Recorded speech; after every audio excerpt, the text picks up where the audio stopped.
এই বন্ধুরা দেখেন পাট শাক, কাকাগুলো কি শাক? পাটের শাক খাওয়া যায় তো? ইনশাল্লাহ। আচ্ছা, একটা পাট যেগুলা দিয়া সুতা তৈরি হয়, এটা কি ওই পাট? ওই পাট এটা, ওইটা দেশি পাট খায়, মানে তিতাটা। জি জি এটার জি মধ্যে দুই জাত আছে, জি তিন জি জি জাত, একটা আছে মিষ্টি, জি জি জি জি আর এটা হলো আপনার যেটা পাট নিয়ে বিক্রি করে, জি জি জি জি পাটের মেলে দেয়, জি। ওই বিচির বিচিতে। তা ওইটা তো ওরকম বড় করবেন না এখান থেকে? না না, এতটুকুই যথেষ্ট।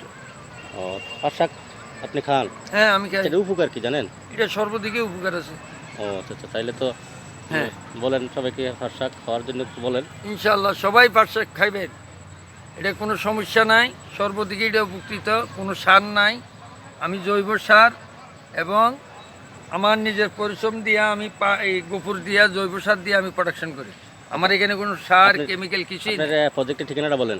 প্রজেক্টের ঠিকানাটা হলো মধ্যম আশরফপুর, মডার্ন হাউজিং, 6 নম্বর হ্যাঙ্কার। ও, আমার নাম মোহাম্মদ মোস্তফা। এই দেখেন কাকা নিজের প্রজেক্টে কাজ করতেছে। সব রকমের ফ্রেশ সবজি আপনি পাবেন, কি আপনার প্রয়োজন। দোকান মার্কেট থেকে আপনি সবজি খাচ্ছেন, এটা ফ্রেশ না, মেডিসিন মিশ্রিত। এই এটা সরাসরি ফ্রেশ পাবেন। এটার মধ্যে অনেক জাগুলি মাছ সুন্দর পালাইছি। প্রজেক্ট।